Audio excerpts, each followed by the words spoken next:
multiple Chinese fighter jets entered airspace to Taiwan's southwest, said the island's defense ministry, describing it as a destabilizing action which threatened regional peace. Taiwan's defense ministry said the Chinese Su-30 and J-10 fighters had entered Taiwan's response zone to its southwest. Taiwan, claimed by China as its own territory, has repeatedly complained of Chinese military activities near the island, including regular Air Force patrols. China says such drills demonstrate its resolve to protect its sovereignty. China has in the last few weeks mounted numerous exercises up and down its coast and near Taiwan. Taiwan's armed forces are able to respond quickly and appropriately to such movements, the military said, calling on people not to be alarmed. Taiwan issued 24 verbal warnings over the radio for the Chinese aircraft to leave. Taiwan President Tsai Ing-wen warned last month that the risk of accidental conflict was rising because of tension in the South China Sea and around Taiwan, and communication must be maintained to reduce the risk of miscalculation.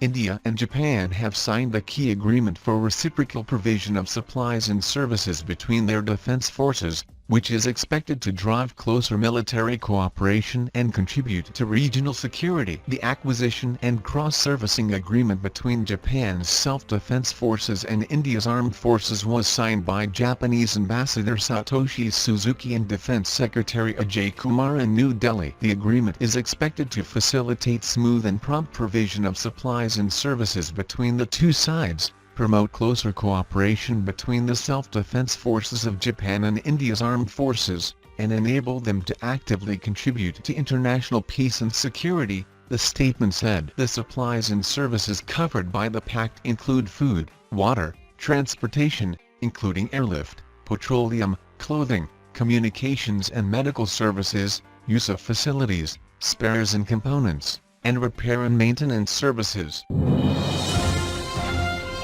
South Korea's Defense Acquisition Program Administration said that it upgraded combat system and target detection capabilities of the Navy's Yan Manchun 3,200-ton destroyer. The warship was delivered to the Navy at the Jinhae Naval Base in the southeastern city of Changwon. The vessel can now handle 3 times as much data on targets at a speed 100 times faster than the previous version. It is first of 3 KDX-I Gwanggi-do the Great-class destroyers to be upgraded under the Navy's modernization project launched in 2016. The other 2 ships will be upgraded by next year. The KDX-I ships are built by Daewoo Heavy Industries. The primary weapon deployed by Gwanggi-do the Great-class vessels is the Super Lynx helicopter, which acts in concert with shipboard sensors to seek out and destroy submarines at long distances from the ships. They also carry a close-in anti-submarine weapon in the form of the Mark 46 torpedoes, launched from triple torpedo tubes in launcher compartments either side of the forward end of the helicopter hangar. A secondary anti-shipping role is supported by RGM-84 Harpoon surface-to-surface missile. For anti-aircraft self-defense, it carries 16 RIM-7PC Sparrow. This class of destroyers also carries 2 30mm Goalkeeper to provide a shipboard point defense against incoming anti-ship missiles and aircraft. The main gun on the forecastle is an OTO Malara 127 gun. Thanks for watching. Please like, share, and subscribe. If you like the channel and want to support, please support on Patreon or PayPal. The details are given below in the description.